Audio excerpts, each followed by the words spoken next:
Welcome to the Nushi Health Podcast, where we provide credible, no-hype health, wellness, and nutrition information that actually moves the needle towards better long-term health.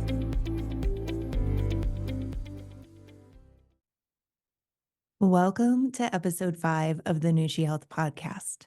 I'm your host, Dr. Erin Glenn, and today's episode is a review of ketogenic diets. What is ketosis? How does a ketogenic diet work? What are the potential health benefits and risks of a ketogenic diet? What are the general principles and foods to consume and avoid in this eating pattern? Are there side effects of following a ketogenic diet, and how can you reduce them? Do you need to take dietary supplements along the way? Should you track and measure ketones? We'll answer all of those questions and more in this episode. If you're a seasoned ketoer, you probably know a lot of the information in today's episode, but feel free to skip around via the timestamps. This episode is geared towards those who are less familiar with a ketogenic diet but are interested to learn more about the basics, as well as anyone looking for a science-based overview of the diet, benefits, and risks. We're going to start with the history of the ketogenic diet, get on the same page with some definitions and key concepts, and then delve into all of those questions I just posed a moment ago. You've probably heard of the ketogenic or keto diet at some point, but unless you've tried to follow it, most people don't know what all a ketogenic approach entails. The keto diet initially became known to the medical community as a therapeutic diet for epilepsy in 1921, though very low-carb approaches had been around prior to that. It was designed at the Mayo Clinic as a way to mimic fasting, which had already been shown to help reduce seizure occurrence. Now there are anticonvulsant medications that are more typically used to treat epilepsy, but the dietary approach is still used in some instances. The exact mechanisms of how the ketogenic diet prevents seizures are not fully clear, but likely include changes in neurotransmitter levels in the brain, reduced inflammation in the brain, and actions of the ketone bodies produced in a ketogenic state. Because of these potential mechanisms, the ketogenic diet is also being studied for its potential effects in other neurological disorders, such as Parkinson's, Alzheimer's, and multiple sclerosis. The low-carb diets we discussed last episode, like Atkins, Zone, and South Beach, definitely paved the way in the 90s and early 2000s for the ketogenic diet to gain popularity as a more mainstream dietary pattern and not just a niche treatment for conditions like epilepsy. But I do want to point out that what has become the ketogenic diet for the general public is different from that original epilepsy diet. What we're talking about in today's episode is the ketogenic diet as an option for the general population, not the diet designed for people managing epilepsy.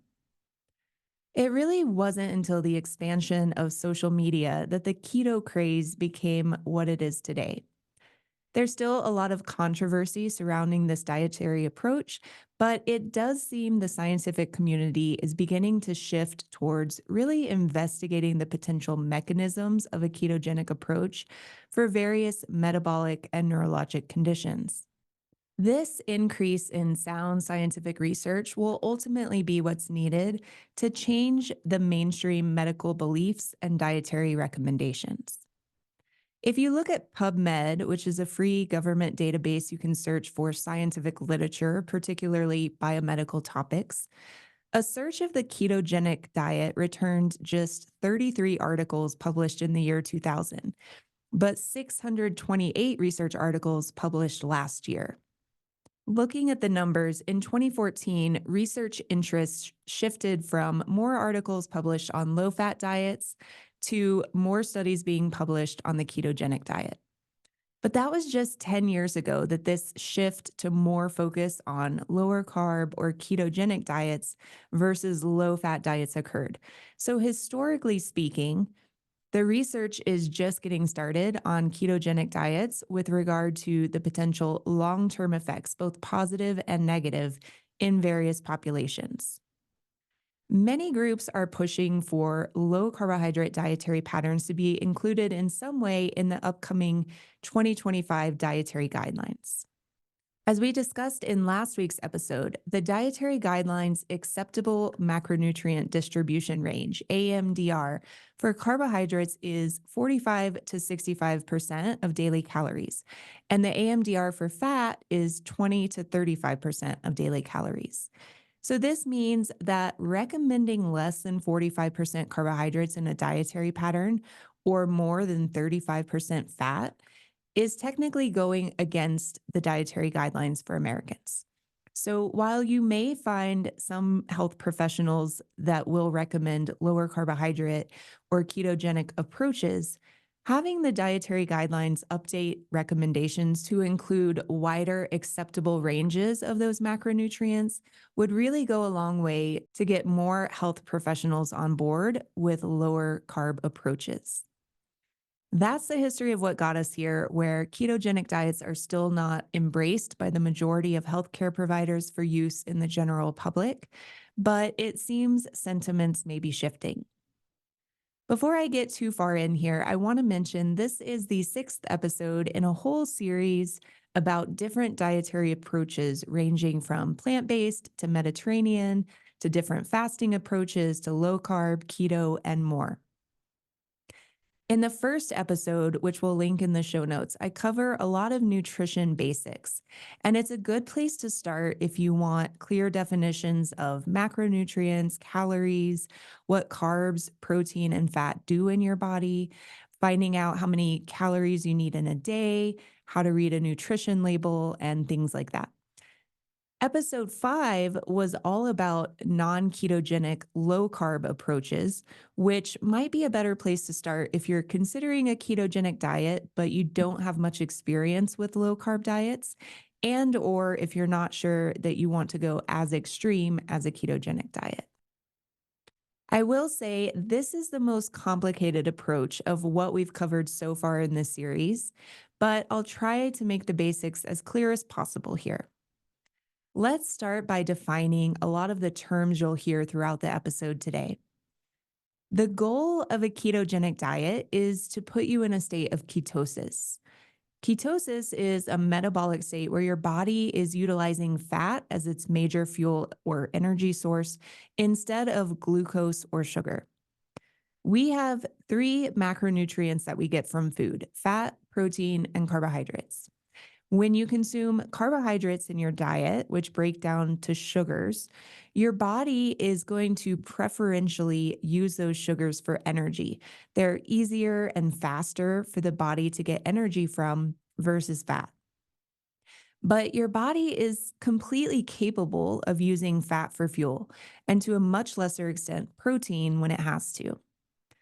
The ability for your body to switch between using carbohydrates or sugars for fuel to using fat for fuel is called metabolic flexibility. And we all have this ability to switch between fuel sources, but many of us don't give our body the opportunity to burn fat for fuel because we have this constant supply of carbohydrates and built up carb stores in our muscles and liver. When you follow a ketogenic diet, you are severely restricting your carbohydrate intake to force your body to use dietary fat and stored body fat for fuel instead of carbohydrates.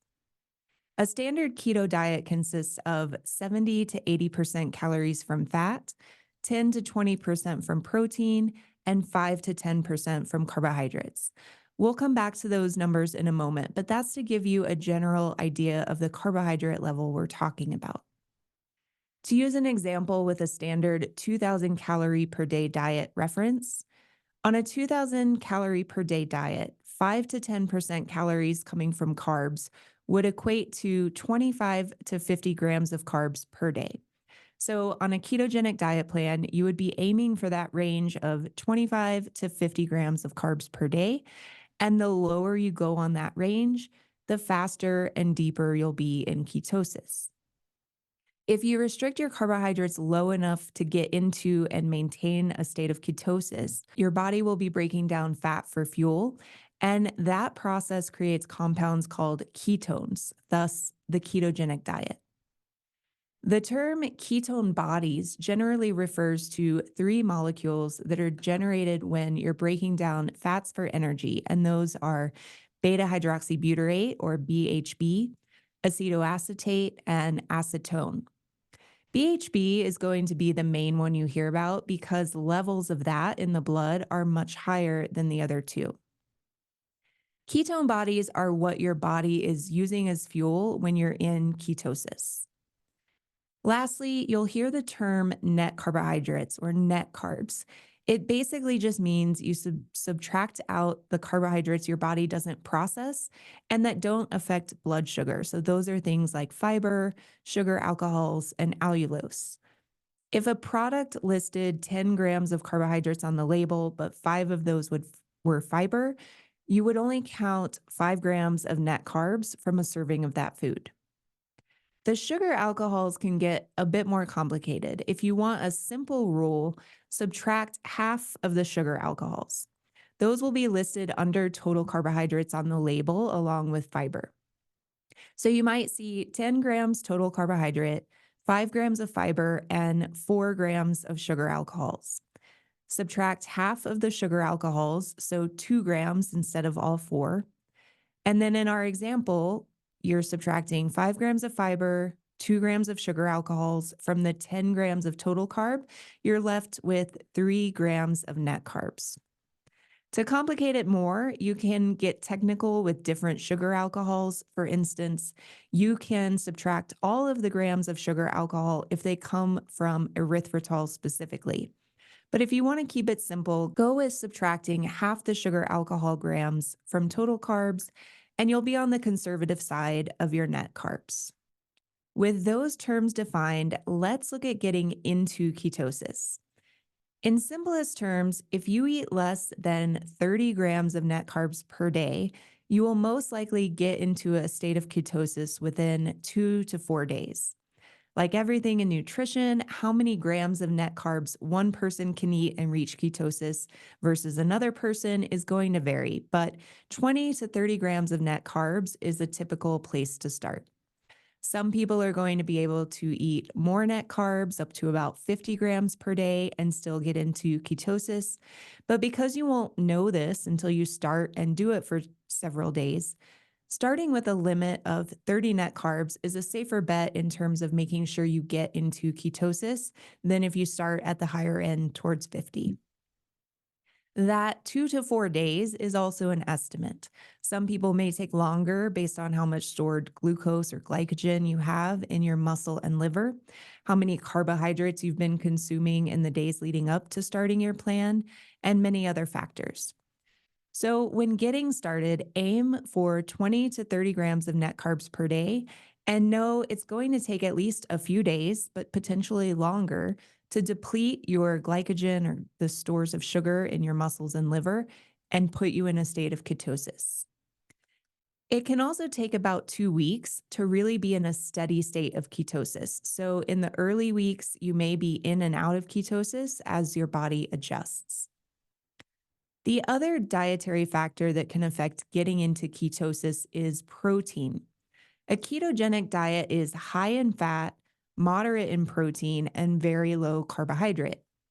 Unlike some of the approaches we reviewed last week, where protein was higher, around 30% of total calories, you have to be somewhat conscious of protein on a ketogenic diet because too much protein can kick you out of ketosis. This is more important for people who are insulin resistant or have prediabetes or type 2 diabetes because more insulin tends to be released in these conditions in response to protein. Insulin is something that we're trying to keep low on the ketogenic diet because it shuts down the production of ketones. So, not as important as the number of net carbs you consume, but keeping protein below about 20% of your total calories will help keep you in ketosis, especially if you have insulin resistance. How will you know you're in ketosis? There are a few methods here. If you truly want a quantitative measure, the most reliable at home method is going to be using a blood ketone meter. So that's going to require a finger prick each time you measure. I know the keto crowd is excited about the potential continuous ketone monitors that are in development at the moment. But for now, a single measure meter is your option. And it's similar to doing a finger prick blood sugar test for diabetics. This is going to be your most accurate measure to tell you if you're in ketosis, and you'll be looking for a reading of minimum zero point 0.5 millimole per liter for light ketosis, like you're barely there, whereas getting up to the 1 to 3 millimole per liter range is considered a good level. If you're very strict on your keto diet, you might get into the 3 to 5 millimolar range, but not everyone's going to get that high. This test is measuring blood levels of the most abundant ketone body, BHB, and they'll run you about $50 to $70 on Amazon, with test strips costing about 85 cents a piece. There are also breath tests for acetone or strips that measure excretion of ketone bodies in your urine. The breath meters run from about $40 and up on Amazon, but they're an option that doesn't require repeat purchases of test strips like you need for the blood or urine tests. If you don't like to go all in and you want a quick and dirty way to know if you're in ketosis, urine strips can work, especially if you're newly in ketosis. The longer you're in ketosis, it seems the less accurate those may become. But if you're a newbie and you just want a cheap yes or no answer to the question, you can purchase urine strips from different vendors. Usually they cost less than about 10 cents per strip. Those are going to be the quantitative measures you can use to assess your ketone status. And note, they're all measuring different things. So you really can't compare the blood to the breath to the urine tests. You can search for ideal levels based on your particular test, or the instructions that come with those tests should also provide information on the ranges. If after about 4 days of strictly limiting your carbohydrates, if you're not seeing signs of being in ketosis or getting results on any of these tests that show elevated ketone levels, you would think about reducing your net carbs even further towards that 20 grams of net carbs and making sure you're below 20% energy from protein. To put that in grams, if you're around 2,000 calorie per day diet, you should aim for less than 100 grams of protein per day. If you're low on net carbs and sticking to your protein target, give it a few more days and make sure you're measuring in a fasted state in the morning. There are also some no-cost subjective options as well. One of those is development of keto breath, which is this distinct fruity nail polish remover smell that's caused by acetone being exhaled in your breath. This is typically a short-term side effect as you enter ketosis, so it can be a good indicator, but not everyone may experience this symptom. A lot of other potential subjective things are not going to be as reliable of indicators. These are things like increased urination and thirst, keto flu symptoms, which we'll discuss more in the side effects section, but it's just like it sounds. These are flu-like symptoms caused by the transition to ketosis, and digestive changes. Since lots of different factors could cause these various symptoms, I wouldn't base my assessment solely on those. Instead, I think investing at least $10 into a set of urine strips, at least initially, will tell you if you're on the right track.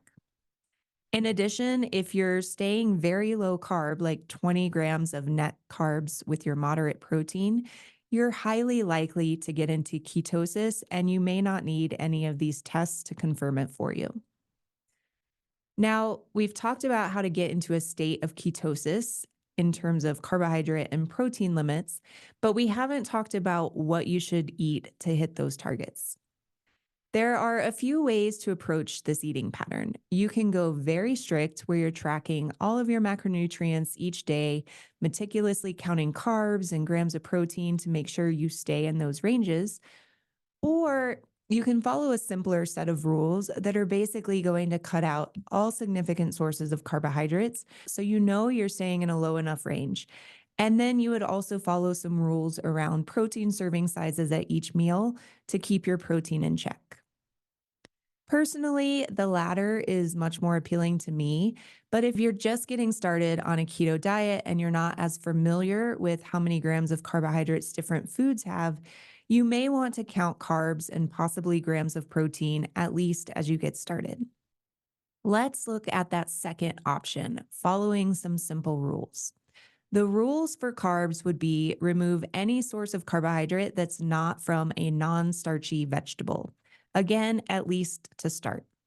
What does this mean? It means cutting out traditional carbohydrate sources, which come from simple carbohydrates like straight up sugar, honey, syrups, white breads, and pastas, but also removing most complex carbohydrate sources, which are going to be your whole grains like whole grain bread or pasta, legumes, which includes lentils and beans, most fruits, alcohol, and calorie containing beverages like juice and milk. Instead, your carbs are going to come from non starchy vegetables. We'll put some links in the notes to lists of the best low carb vegetables to consume on a ketogenic diet, but these are going to be vegetables that generally grow above ground. Your leafy greens like lettuce, spinach, kale, celery, asparagus, cucumbers, and zucchini, cruciferous vegetables like cabbage, cauliflower, broccoli, and Brussels sprouts, and a few others like bell peppers, eggplant, and tomato. Avocados and olives are also grouped in here as low carb, high fat plant foods. Vegetables that grow below the ground are generally going to be higher in carbohydrates, and you'll want to avoid those on a ketogenic diet. These are things like carrots, onions, beets, and all kinds of potatoes. So, if you're following the simpler method of removing most sources of carbohydrates except these vegetables, you really don't have to count anything. You can consume basically as much of these as you want because the net carbs in them are so low. There are a few low carbohydrate fruit options, such as raspberries, blackberries, and strawberries, but you would want to limit that to about half to a cup per day, at least in the beginning, while you're figuring out what works for you. As for protein on this non counting approach, you would aim for about 3 to 6 ounces of protein per meal, with at least 3 meals per day. So if you're a larger person or you have more muscle mass or you're very active, you'll be at the higher end of that, maybe even slightly more than 6 ounces per meal. But that's a general rule. You can also use one of the calculators I post in the show notes to find your daily grams of protein based on your caloric needs and keeping that protein around 20%. Then you get that number and you're going to divide it by how many meals you eat in a day to distribute your protein pretty evenly amongst your meals. That's going to be a little more complicated than sticking to the serving sizes. A 3 ounce serving of protein is about the size of a deck of cards. So if you're going 3 ounces, your serving size will be a deck of cards. If you're going 6 ounces, it's about 2 decks of cards. It all depends on how complicated you want to make it. For fat in this simpler method of not counting calories or macros, you'll be using fat to dress up your veggies and protein. You likely don't need to be doing some of the extra things you may see on the internet, like fat bombs, unless you need a really high number of calories.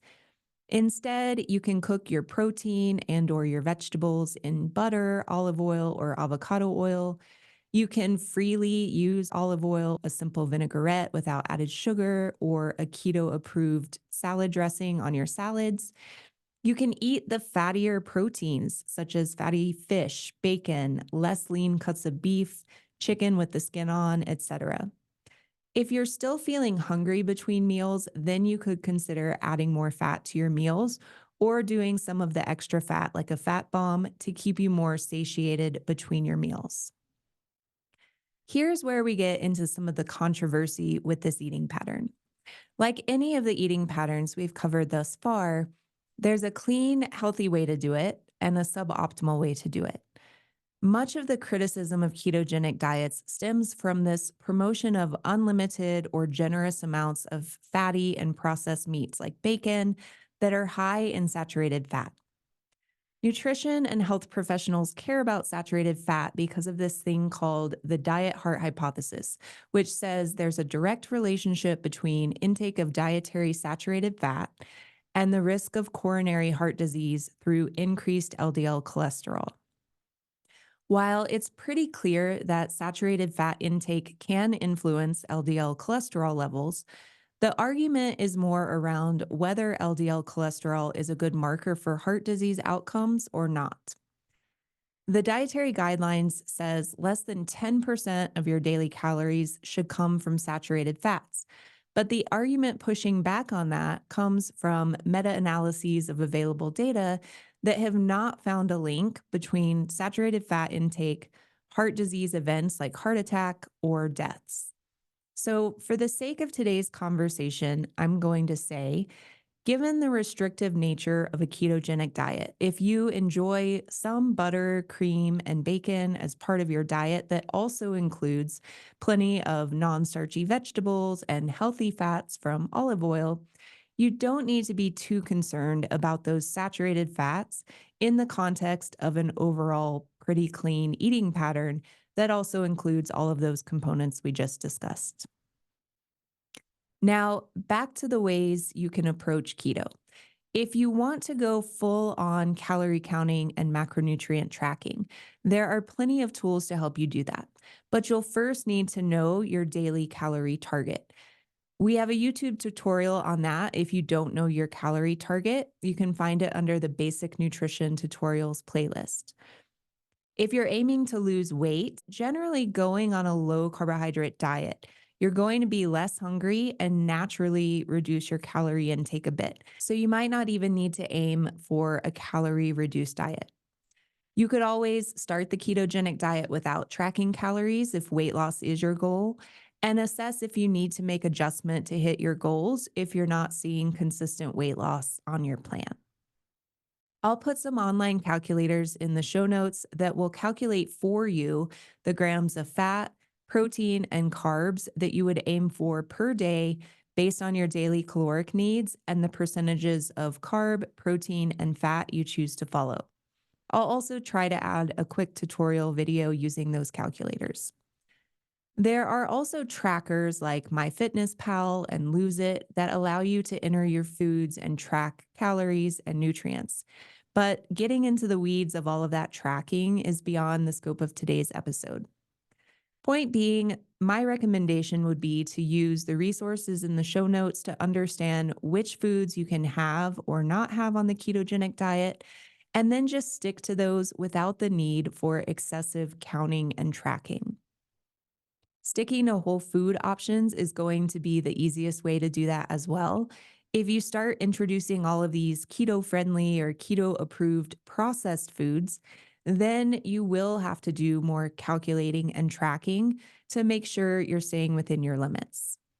Plus, we know those ultra processed foods are just not good for you.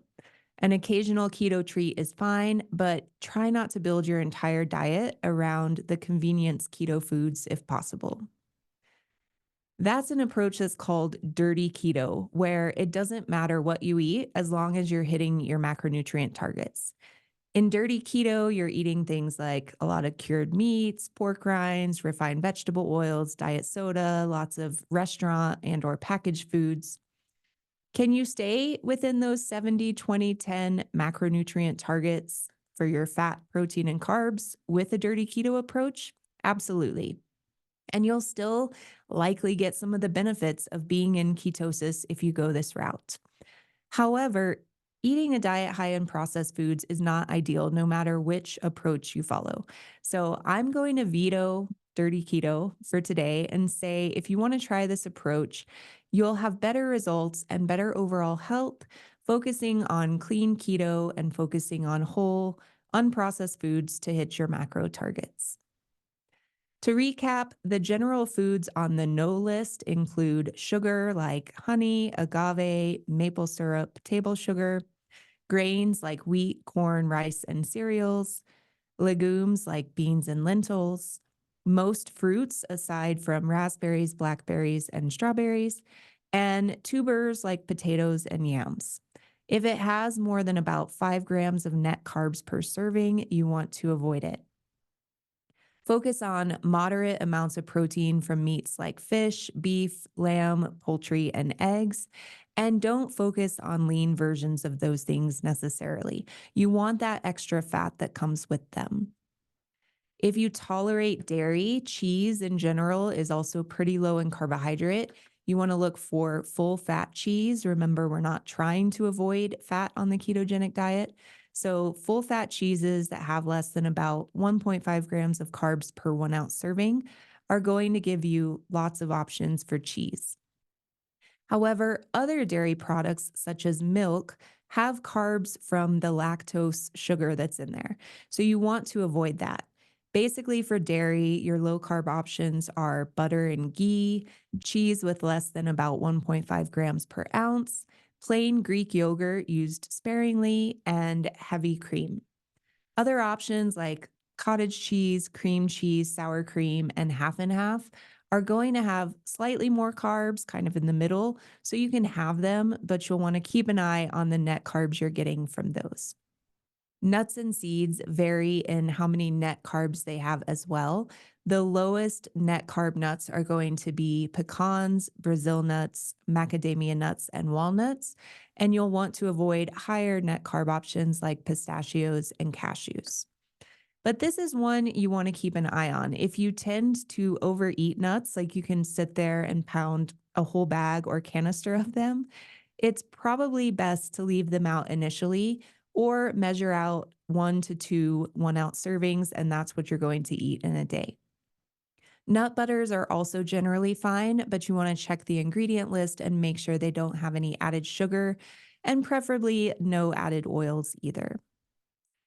Flax, hemp, and chia seeds are also going to be great nutrient dense, low carb seed options you can have.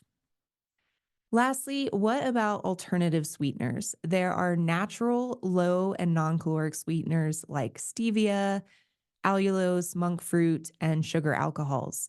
And then we have artificial sweeteners like sucralose, aspartame, and saccharin. A lot of the keto recipes you'll find and packaged foods are going to use some combination of these sweetener alternatives.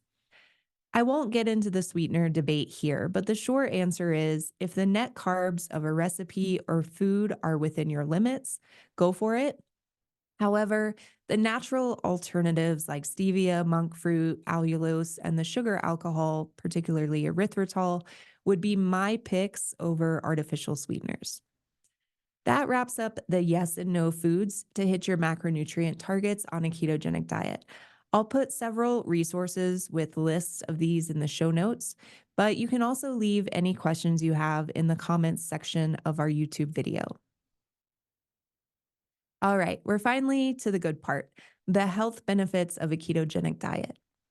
We talked about water weight loss on low carbohydrate diets in the previous episode, but since maybe not everyone has listened to that episode, I want to do a quick recap here. When you reduce your carbohydrate intake to low or very low levels, you're going to deplete your storage levels of carbs. The storage form of carbs or sugar in your body is called glycogen, and you store it in your muscles and liver to be used later for energy. Once you go low carb, those reserves start to dwindle. Because water likes to hang out with glycogen, as you start depleting glycogen, you'll also lose water associated with that glycogen. Much of the initial weight loss you see on a low carb or keto diet is going to be a shedding of that water. But you don't just lose water associated with glycogen when you go low carb. There are a few other mechanisms that cause the body to get rid of water when you decrease your carbohydrate intake, like your kidneys stop holding on to so much sodium. It's not bad to lose water weight. It's just what happens when you go low carb. But you should understand that the initial rate of weight loss is not going to be the same rate that you see longer term. After that first week or so, you'll experience more typical weight loss that comes from losing weight from tissues in your body and not just water weight. And yes, that water will come back as you start to add more carbohydrates back into your diet. So if you followed a ketogenic diet for 6 months and then you slowly start to add carbohydrates back into your diet, your body will hold on to more water. Also, not a bad thing, but you may see that scale inch up a few pounds. If your goal is to slowly reintroduce carbohydrates back into your diet, it's totally normal to have a few pounds of weight gain, and you should understand that this is expected and it doesn't necessarily mean that you're gaining back pounds of fat. So, what does the data say on weight loss with ketogenic diets? While individual studies on ketogenic diets can provide interesting insights, most of what I'll talk about here is looking at the aggregate data, trying to get a bigger picture from the available research. In general, very low carbohydrate or ketogenic diets tend to result in more weight loss than a standard higher carbohydrate diets in the short term, up to about 6 months. But the longer you go out, 1 year, 2 years, the less differences you see in weight between people following a ketogenic approach versus other approaches. Are these studies perfect? No. A lot of the reviews and meta analyses of ketogenic diets groups them with other low carb diets that are not necessarily ketogenic. We also don't always know how strictly people were still following the diets 1 or 2 years out, but that goes for all the groups that are being compared in these longer term studies. The data generally shows weight loss results after about a year are similar on any weight loss approach. So, choosing a pattern of eating that you like and that you can sustain longer term is going to give you the best results. However, I suspect if we were able to truly control food consumption and adherence, we would be able to detect differences in different approaches, likely favored towards lower carbohydrate approaches. Still, it's important to note some of the data indicate that when you lose weight on a ketogenic diet, you can also lose more muscle mass. This seems to affect normal weight people more than it does people with overweight or obesity. But keeping your protein towards the higher end of that range I gave, so closer to 20% of your daily calorie needs, will help maintain lean mass versus consuming protein on the lower end of that range. Another benefit related to weight loss is appetite control. Fat and protein are more satiating than carbohydrates, and they slow the rate of digestion. They also aren't going to come with large fluctuations in blood sugar and insulin levels that can drive hunger and appetite. So, as you adjust to far less carbohydrate intake, your cravings for sweet things also subside. It makes sense that following a ketogenic diet would reduce appetite and cravings for sugar and have a positive effect on some of these appetite hormones like ghrelin, GLP-1, PYY, and CCK, which some studies have shown. There's also some evidence that circulating ketone levels can reduce appetite levels independent of protein intake. If you struggle with constant cravings for sweet foods or you struggle with your appetite, lower carbohydrate diets could really help you with these issues. What about other metabolic outcomes? If you severely restrict carbohydrates in your diet, you're obviously going to affect glucose metabolism and insulin levels. Many studies have shown improvement in fasting blood glucose, HbA1c, lower fasting insulin levels, and even lowering or completely coming off of diabetes medications in people following a ketogenic diet. But please remember, never adjust or stop taking your medication without talking to your doctor. But the data is pretty clear that this dietary approach is effective, at least in the shorter 1 to 12 month range, for reducing blood glucose parameters, insulin, and even glycemic variability, which is how much your blood sugar fluctuates throughout the day. This is an important measure in diabetes management. There is pretty consistent evidence that keto diets can lower use of diabetes related medications while still achieving these other outcomes, which is definitely a positive. With regard to lipids, ketogenic diets have been shown to decrease triglycerides, a type of fat in the blood, and increase good or HDL cholesterol levels, but they may also increase LDL or bad cholesterol. Now, there are different types of LDL cholesterol, and studies are mixed with regard to the LDL outcome. So, I think if you plan to do a keto diet, know your lipid levels like your cholesterol, triglyceride, ApoB going into it, your baseline, and then aim to do regular testing to make sure those values are not changing in a negative way. There are certainly studies out there that show no effects on some of these metabolic health measures, but the evidence as a whole leans positive for being on the ketogenic diet less than about a year and all of these metabolic health outcomes. After a year, differences between different dietary approaches start to disappear. However, the general consensus at this point is very low carbohydrate diets can be an effective tool with proper medical supervision where indicated. They're not worse than some of the more traditional approaches for metabolic outcomes, but they also haven't been shown thus far to be drastically better either in the long term. While metabolic health has generally been the main focus of research on ketogenic diets outside of epilepsy, there are other interesting areas that show promise. Ketogenic diets have been shown in many, but not all studies to decrease inflammation and oxidative stress, two things that can exacerbate a variety of conditions and diseases from arthritis and fibromyalgia to PCOS and inflammatory gut conditions like irritable bowel syndrome. A recent review showed of 63 studies looking at diets with less than 130 grams of carbs per day, 71% of the studies reported reductions in inflammatory measures. I'm not going to review all of the existing data on these individual conditions, but positive outcomes have been observed in a small number of studies in people with neurological conditions aside from epilepsy, such as multiple sclerosis, Parkinson's disease, Alzheimer's, mood disorders, cognitive impairment, and migraines. Other conditions such as PCOS and certain cancers have also been investigated, though the studies are very few at this point on all of these other conditions.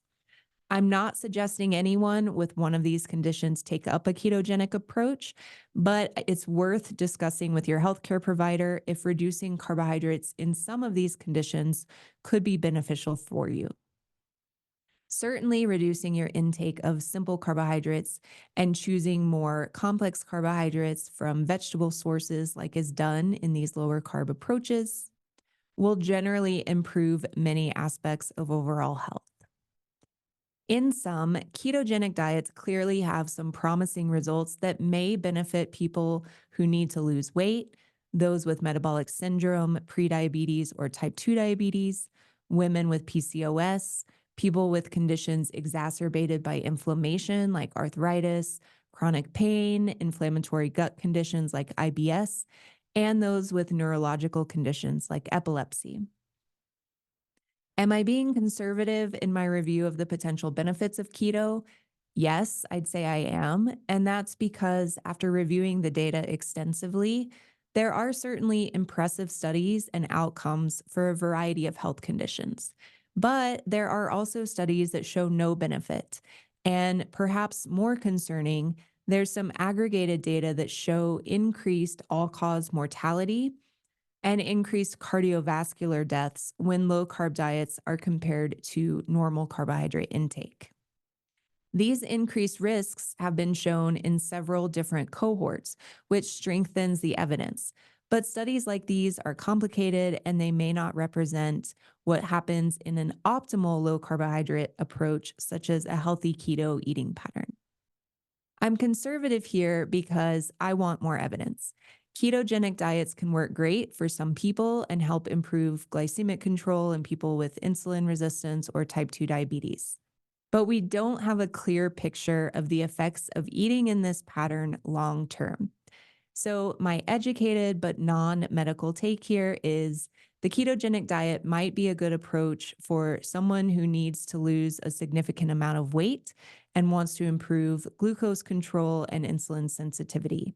But the approach should be based on high quality, nutritious foods and include lots of non-starchy vegetables, include a variety of foods, and you want to make sure that you're getting some plant-based foods in there as well, some plant-based fat and protein sources. How long do people typically stick with keto? Keto approaches tend to have low long term compliance, meaning most people aren't going to stick to it for more than about a year. And I think that's fine too. Using a ketogenic approach to get your metabolism under control, to get your cells to respond correctly to insulin, and to give your body a chance to burn fat for fuel, that can be a great way to kick off your journey to better health. And then you can transition to a healthy diet that is perhaps less restrictive on the carbohydrates, but allows you to retain those benefits of better metabolic health that you gained by following a ketogenic diet for some period of time. It can reset your relationship with carbohydrates and sugar. It's important as you do come off a ketogenic diet to give your body time to adjust. Your body adjusts to the diet you give it. So, after you've been on a ketogenic diet for some time, your body is not going to be great at handling large amounts of carbohydrates. You should slowly reintroduce carbohydrates to allow your body time to ramp up important enzymes and hormones that are going to allow you to better handle those increased levels of carbohydrates. Similarly, before you start a ketogenic diet, in an ideal world, you make some dietary shifts before going full on keto. For example, a drastic increase in your fat intake can cause a lot of digestive issues. Taking a few weeks to start reducing your carbohydrate by cutting out refined carbs, for instance, and replacing them with a little bit more fat each day, that's going to make your transition to keto much smoother. That said, let's look at the potential side effects. What's going to happen if you don't have a transition period and you go from your standard high carb diet straight to keto? Well, you're probably going to experience a lot of unpleasant side effects in that first week.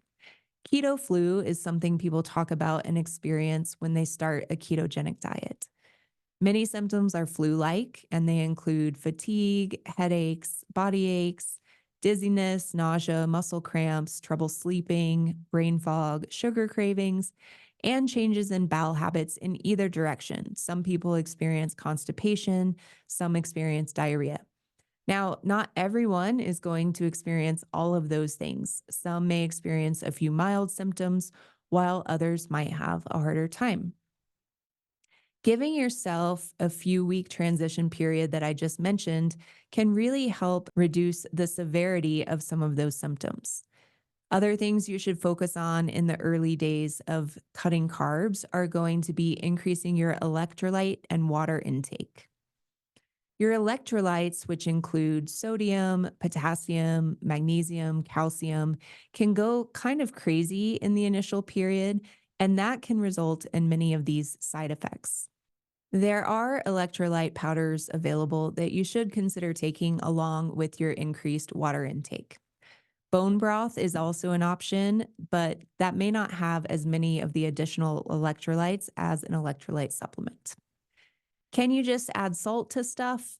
Ideally, no, because it's not just about sodium. There are all those other electrolytes that are going to be changing during this time. So, an option with sodium, magnesium, potassium, possibly some calcium is going to be better than just salt. It also might be a good idea to start your diet at a time where you can have a little more rest, such as around a weekend. If you start on a Thursday, for instance, you could have a few days over the weekend to rest more as you transition into ketosis.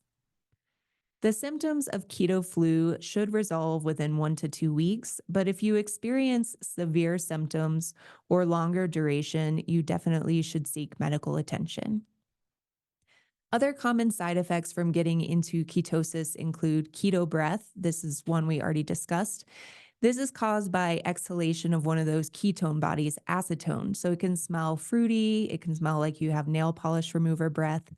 But this too should reduce over time. And strategies like increasing your intake of greens and staying hydrated may help reduce this problem. Not everyone experiences keto breath, so it's not a reliable indicator of whether you're in ketosis or not. Fatigue, brain fog, and reduced exercise performance can also occur during this early period. This is normal as your body's figuring out how to fuel itself, and it really should subside within a few days to a week. However, exercise, performance, and keto opens up a whole other can of worms we're not looking at today. If you're an athlete, I suggest finding an expert in your sport for specific recommendations to maintain performance. Do you need any other supplements when you start or continue a keto diet? I'm going to run through a quick list with my general thoughts here. Electrolytes, probably helpful, especially in the early few weeks to help offset symptoms as your body adjusts. Bone broth, potentially helpful for the same reasons as electrolytes, and it's also something that is low carb. The protein and fat can vary by how it's made and if it has other ingredients included, but this is an option if you want to enjoy a savory hot drink. MCT oils, these are medium chain triglycerides that can provide a quick source of energy, but I wouldn't seek them out as a specific thing you need for a keto diet. Coconut oil is high in MCTs, so it's fine to have coconut oil as part of your diet as a fat source. But specifically seeking out an MCT oil supplement to put in your coffee or something, that falls into my unnecessary category, at least in the beginning. Exogenous ketones. Exogenous means from outside your body, so these are going to be ketone bodies, mainly BHB, that you can take in supplement form to augment your natural or endogenous levels of BHB. As you're just getting started, this is not something you need to consider. Similar to MCT, it might be useful later in your keto journey, but I would skip it in the short term. Digestive enzymes are a maybe.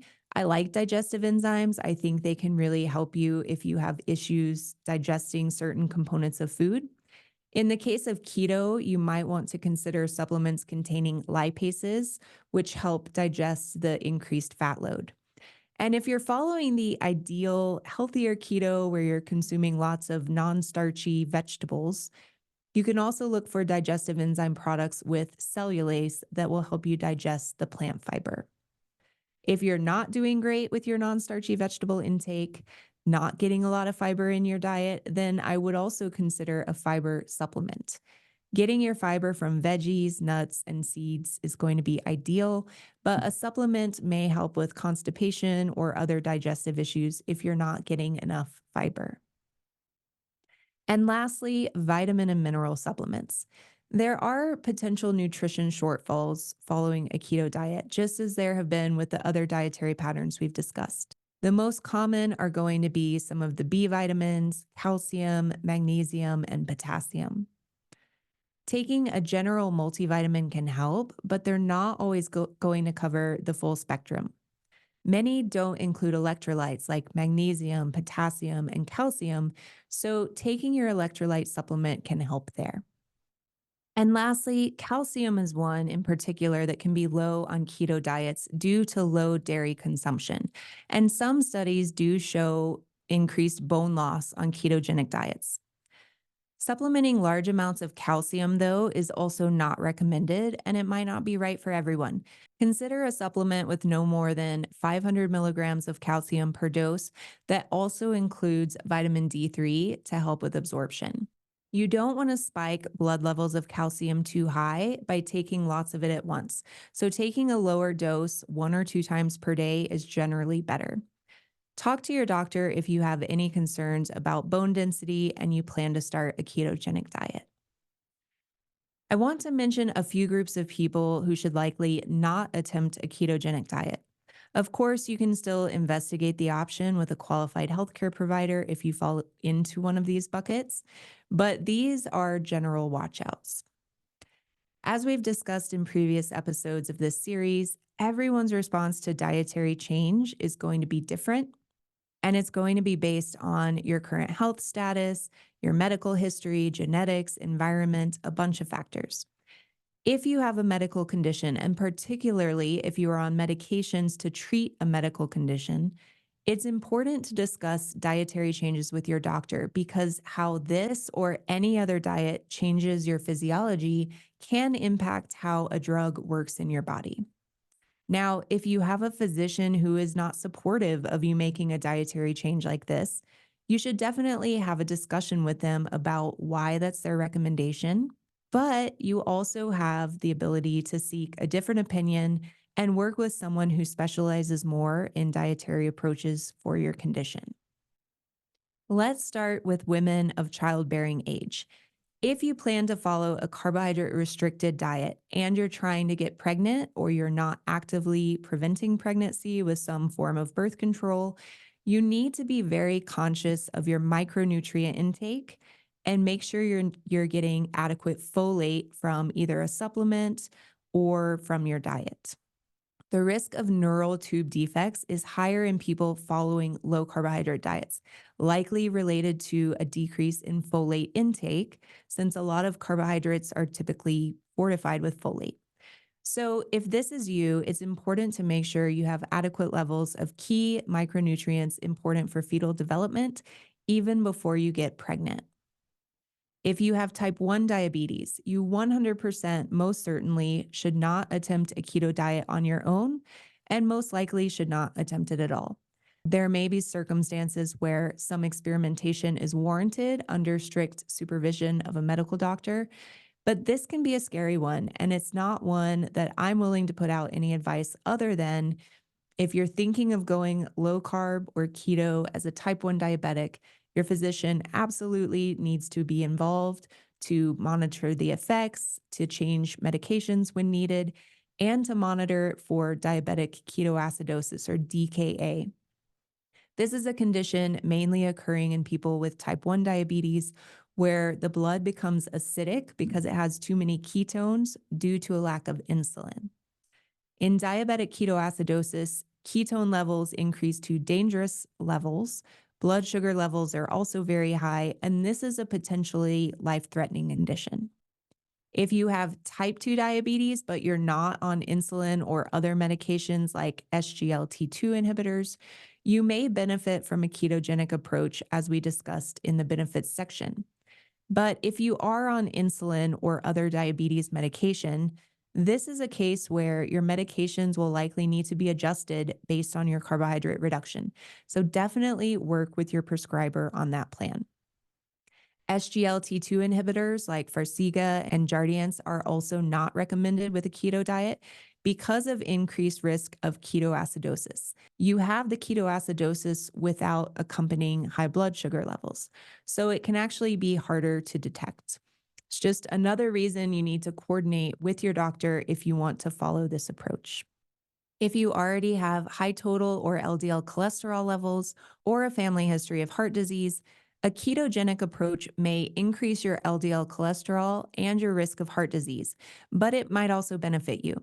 So, this is a case where I recommend working with your healthcare providers if you want to start a ketogenic diet. They can monitor your blood work and you can make decisions together as to whether the approach seems to be improving your health or putting you at further risk. If you have concerns with kidney stones, this diet can aggravate the condition or cause new formation of stones.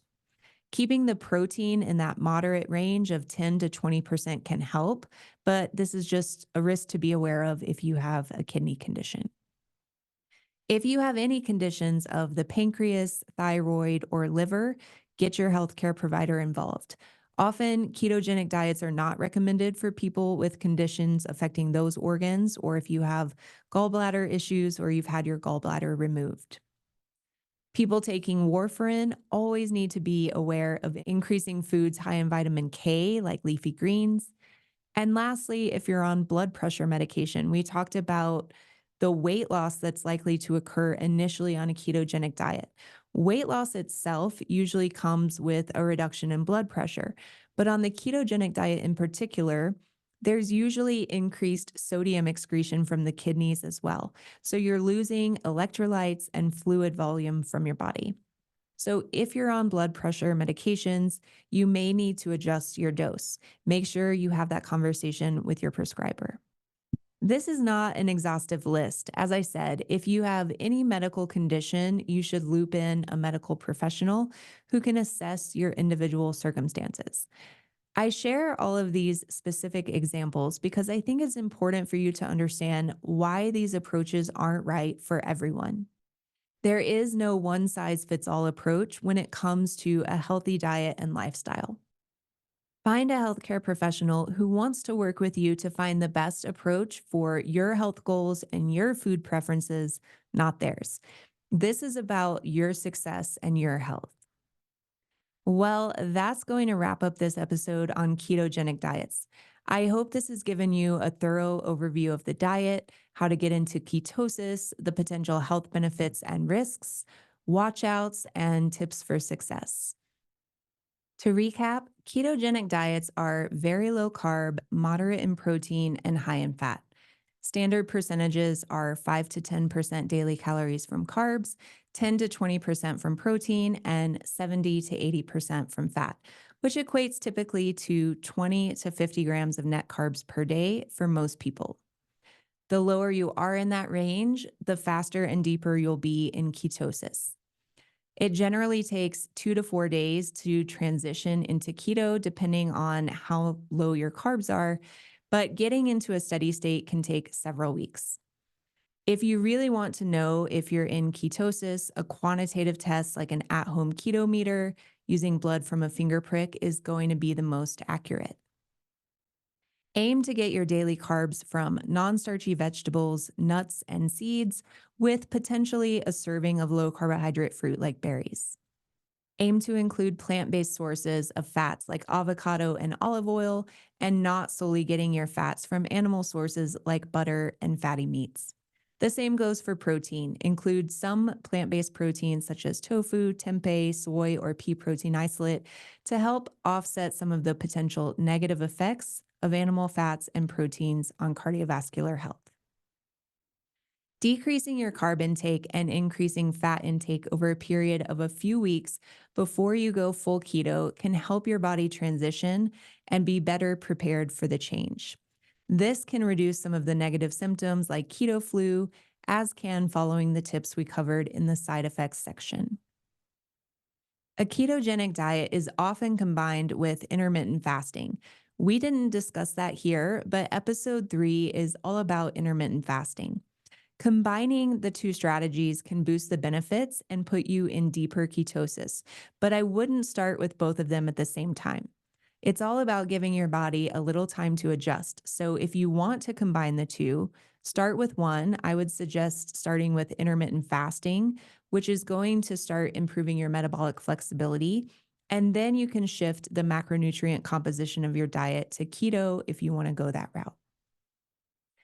Thanks for listening today. I hope you learned something new, that you have enough information to decide if you want to try the ketogenic diet, and you have the tools to take the next steps when you're ready. Please leave any questions or comments that you have about today's episode in the comment section of our YouTube channel. You can find us at Nuchi Health, that's NUCHI Health, there and on all social platforms. And if you learned something helpful or enjoyed today's episode, please subscribe to our YouTube channel, follow us on our social accounts, and leave us a review on Apple or Spotify. Those interactions help us grow and help us make a bigger impact. I've also linked my coffee page in the show notes where you can make a contribution to the show if you'd like to support us in that way. Thank you for being here, for your desire to learn and improve your health, and for letting us be part of your health journey. I'll see you soon.